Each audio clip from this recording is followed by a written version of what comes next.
I'm Katrina, and this is Sew and Tare, and today we're going to be canning rabbit.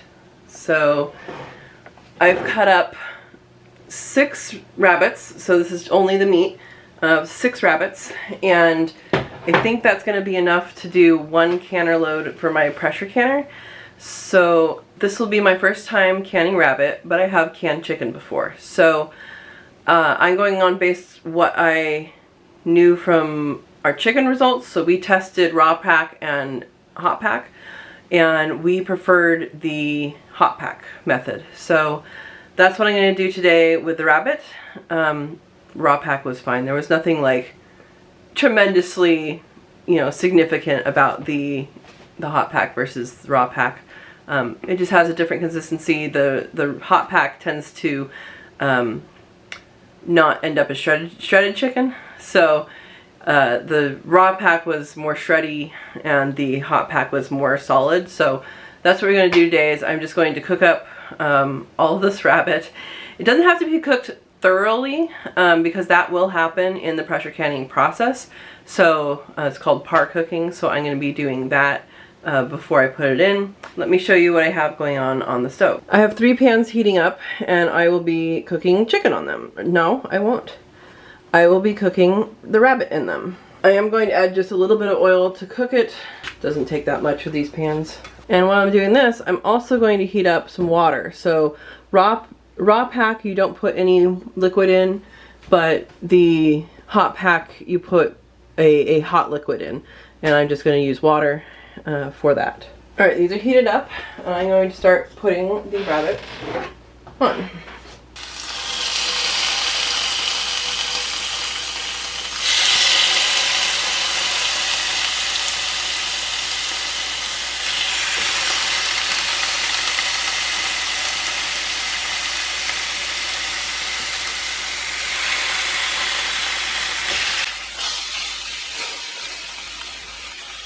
Smells so good.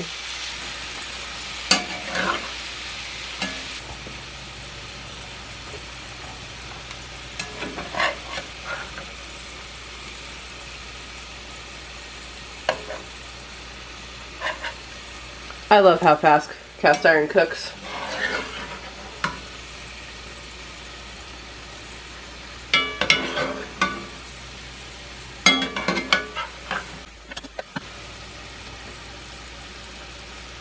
There we go. And then there was light.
Alright guys, it says to do, I just looked on the National Center for Home Food Preservation for the updated guidelines, because I know that chicken was updated.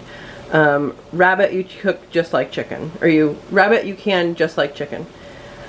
So updated guidelines say cook 2/3 the way through and fill to with a 1 1/4 inch headspace. So I'm going to turn off my heat and transfer these into jars, and then put the boiling over water over it, and then I'm just going to add more rabbit to these skillets so that they can cook. For our canning today, these are hot clean jars. I have a ladle, I have a chopstick, jar lifter, a bowl for the ladle, and a funnel. So those are the main things that you're going to need to can besides your canner, which I'm not ready for yet. So, funnel, and just putting the meat right in. So an inch headspace is the bottom. An inch headspace is the bottom of this ring. So 1 1/4 is going to be closer to where the shoulder is.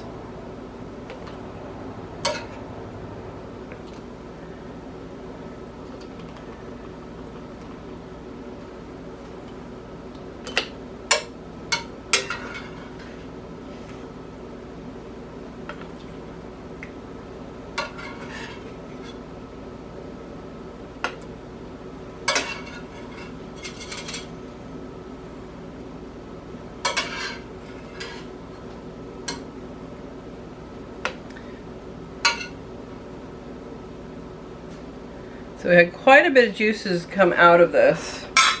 So I'm actually just going to pour the juice of this right in from the pan. Maybe divide it between the 2 jars, why not? Give it a little flavor. And since I am doing multiple batches, before I continue, I'm going to put more rabbit on here. Turn my heat back on. Probably shouldn't turn it off.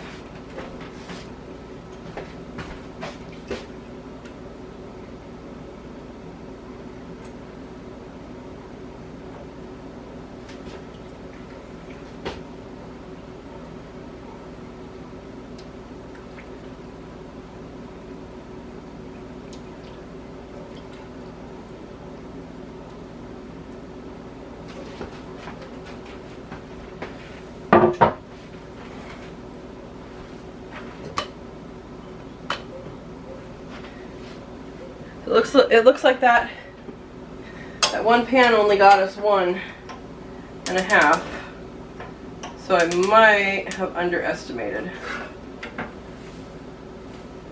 Just turn the temperature back on, the stove back on the back ones.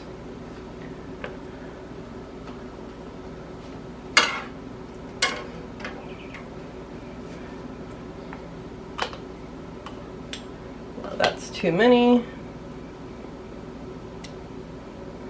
That one's probably okay. I'll squish it down.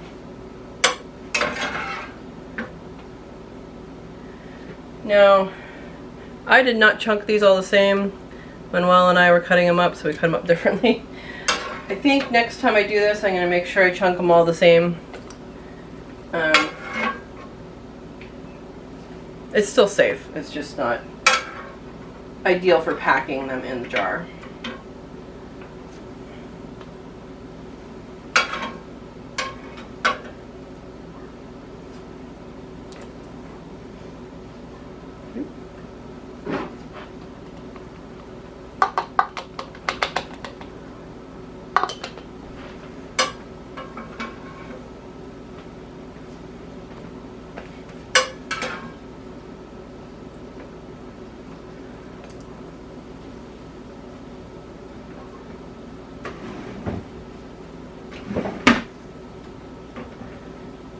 Alright, again, going to add this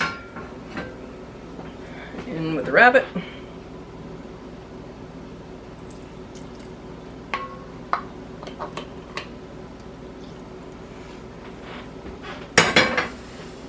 Smells really good, guys.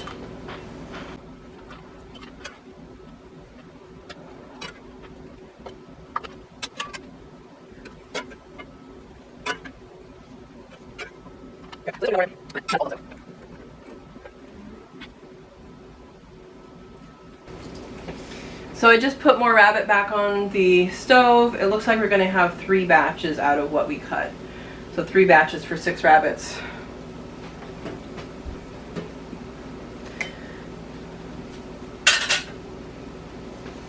Alright, now to add the water. I always ladle and then set it over a bowl just so it doesn't make a mess.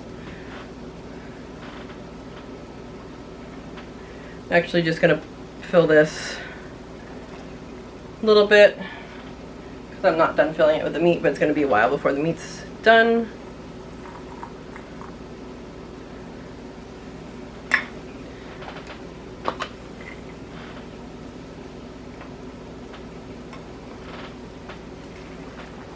Now I could have also boiled this, the rabbit.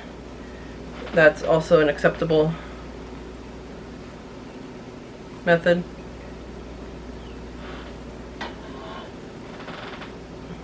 So you can see that's an inch right here. Well, maybe you can't see, but I'll show you on a different one. I'll show you on the next batch.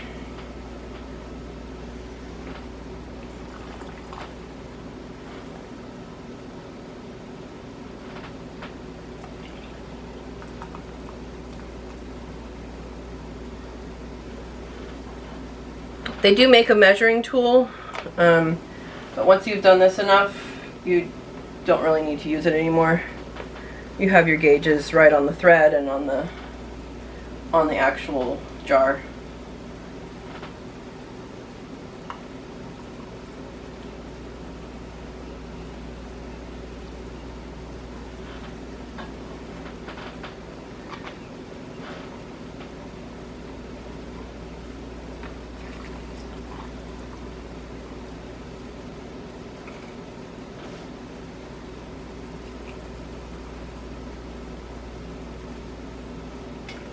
So there we go.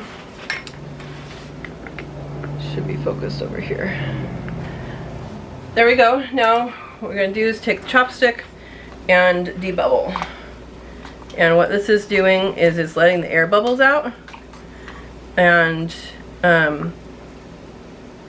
that's important for the whole process for them. But letting the air bubbles out, and then also you can fit more in sometimes. Settles the meat.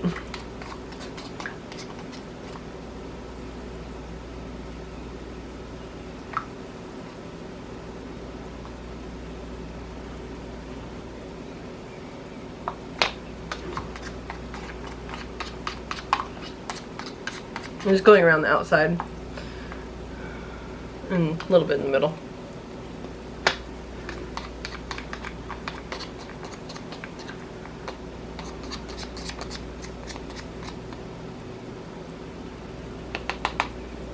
Alright, so now we're ready to add this one when it is ready.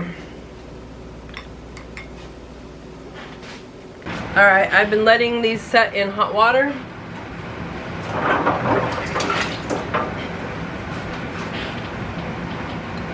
See how much more we can fit in here.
So while this is on, last batch is finishing up, I have water boiling for both that batch and 2 warm lids. for canning. And then I've put the water, a couple inches of water in my canner, my All-American canner. You do need a pressure canner to can rabbit. Do not try it water bath. And I have temperature on high, heating this up so that when this is ready to go, these other ones are ready to go, we won't have any delay. I am also at this point going to take some olive oil and just, it's a little much, just oil this connection here. All Americans don't have gaskets, so it's a metal on metal contact, and they instruct you to use oil or Vaseline for that connection. And so that's it. It's a very thin layer. I put it on a little thick here. It's a very thin layer. You don't have to like put gobs and gobs on there. And now we're just waiting for it to heat up. I am gonna put the lid on this just to let it heat up. And I do have a rack in the bottom. This last batch is done now. So I'm gonna fill up our jars.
Alright, there's all our rabbit. 6, 9, 12. Looks like we got 15. Now I want to show you what I can do with this that's left over. And it has all that flavor, yumminess. I'm just going to take some of this boiling water and put it on there. And this is called deglazing a pan. So you have hot on hot, and you can just scrape it. Scrape all the goodness off. And again, this burner is tilted, so it's a little off, but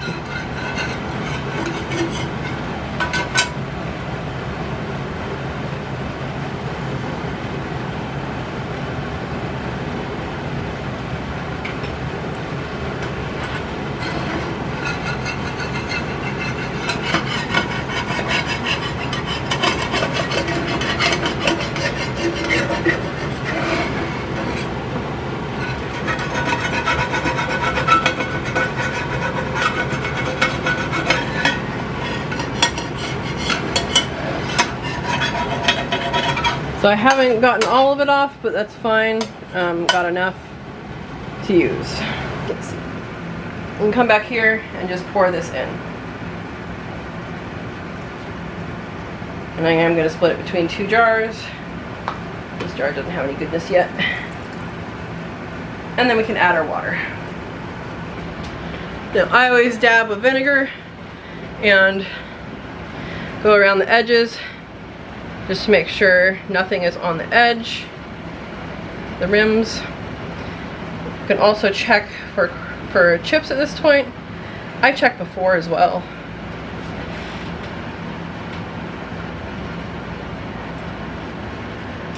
You might be wondering, it's taken a while to get to this point because I had to cook all that chicken and I had these in jars with boiling water.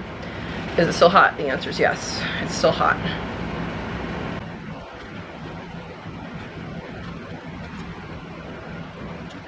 So this is again 2 parts. I just have them laid on top of each other. And this is Harvest Guard. Tatler also makes a reusable lid. This is what I'm almost completely switched over to. If I'm making gifts, I'm going to use the metal lids because people tend not to give them back. If you get a gift from a canner, give the jars back and the lids.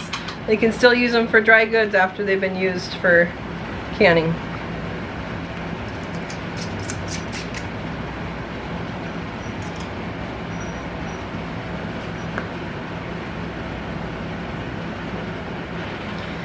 Now you've seen me do a few of these now, and I'm going to explain this every time I do one of these videos, how to do this. Make sure your gasket is lined up on the rim and that your lid is lined up there. Put this down, put 1 finger through, 1 finger's worth of pressure on the lid, and I have a bad ring. Okay. You want the ring to go on smoothly. And if you think it's on, you're not sure, just go ahead and back it off and do it again and you'll be fine. So this is a very, very light touch I'm doing. And what will happen is that if I lift my finger off, the jar will just spin. So again, lining up the gasket, lining up the lid, fingertip tight. There we go. I mentioned I had a bad ring over here, and it just means that that's bent somehow. It's not fitting correctly. So these can actually be used over and over and over and over and over again, as long as they clamp down and they fit the rings and all that. Their sole purpose is to hold the lid on while canning. After canning happens, it gets taken off and it's stored without the lid. Our canner is heated up, so I'm just going to pick this up with the jar lifter and set them in. Depending on which canner you have, you're going to be able to fit different number of jars. I was expecting to can 18, which for my canner, I believe 18 is full. Maybe it's 19 or something like that. But if you don't have a full canner, that's fine.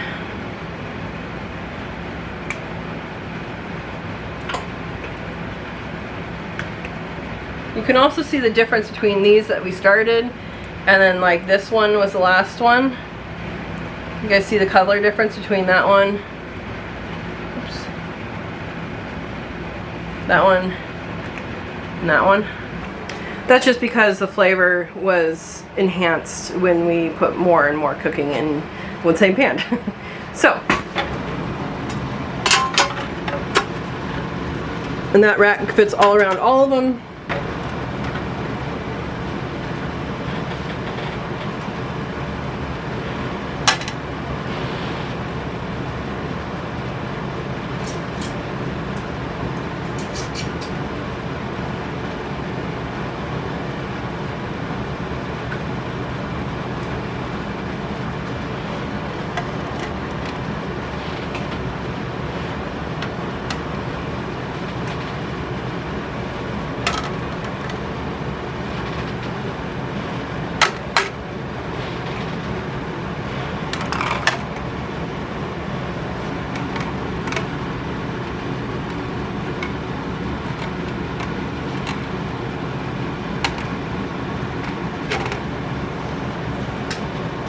Alright, let's put this lid on. Alternate, just like, or alternating, just like changing a car tire.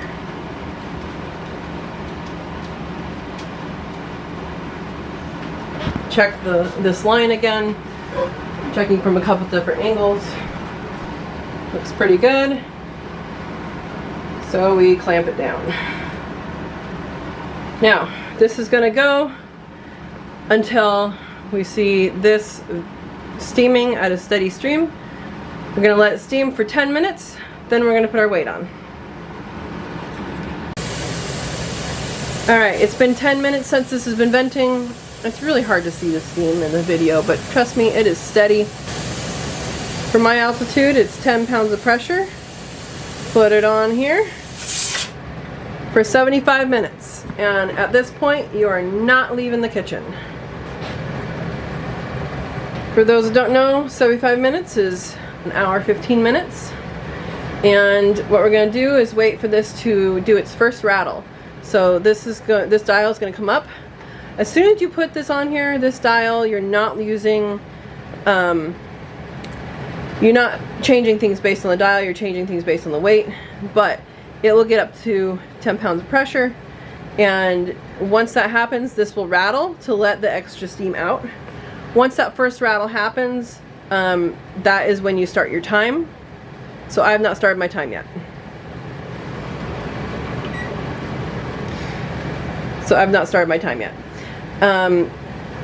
When this rattles, you need to follow your manufacturer's instructions on how many times per minute it should rattle. And don't leave the kitchen, and don't let that pressure go too far down. Don't let it go too far up. You are staying in the kitchen. So while you're waiting for all this stuff to happen, go ahead and watch some YouTube videos. Go ahead and, I don't know, read a book, something. I have a bunch of cooking videos on my YouTube channel, and I have a whole playlist. So maybe check out one of those while you're waiting on this to cook. All right, bye.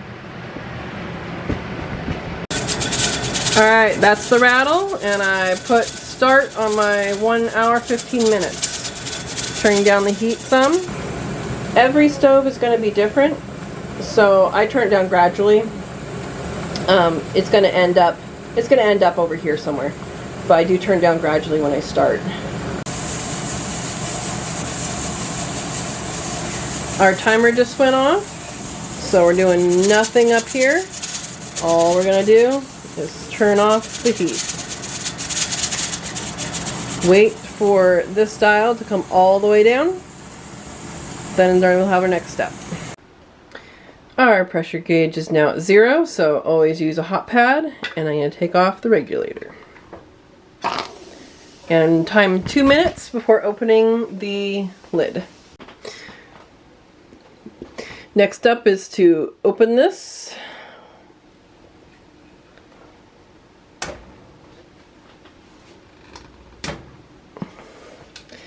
Again, alternating like a car tire.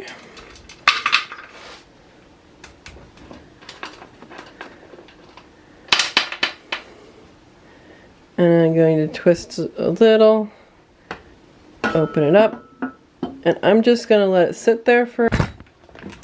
Whenever you open these, make sure that the steam doesn't get you in the face, because it's going to be hot.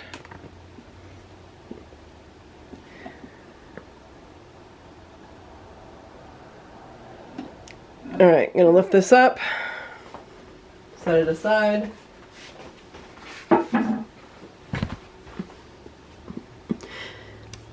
And now it's time to take these out. I'm just going to put them onto a towel on the counter, which I'm then going to move because I have more canning stuff to do.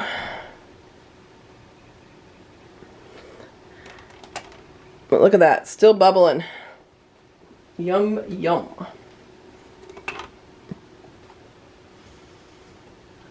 Now when I'm lifting this up, I'm lifting it up by the jar. I'm not lifting it up here, I'm lifting it up by the actual jar, not the lid. And I'm lifting straight up. So there's going to be some moisture on the top, and that is okay. I'm just going to take off the rack.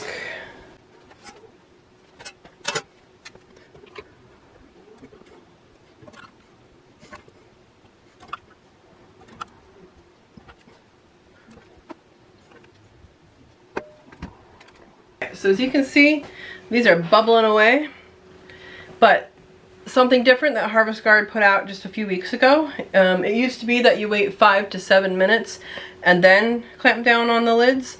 They're now having you do it as soon as you take it out. So when I pick it up, I'm going to pick it up by the jar, not by the lid. And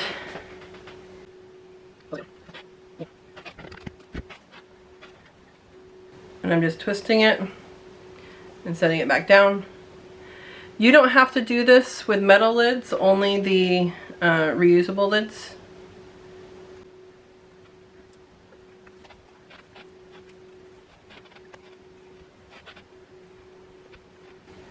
Now some of these will move a lot and some of them will move a little. That's okay.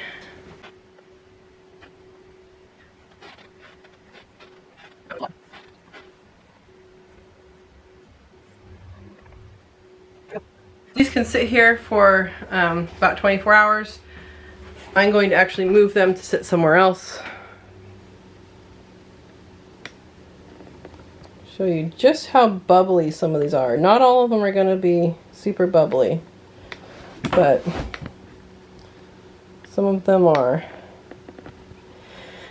So these can sit here for 24 hours before removing the rings. I'm actually going to move them into the corner of my living room on a towel just to clear up counter space, and they will sit there for 24 hours.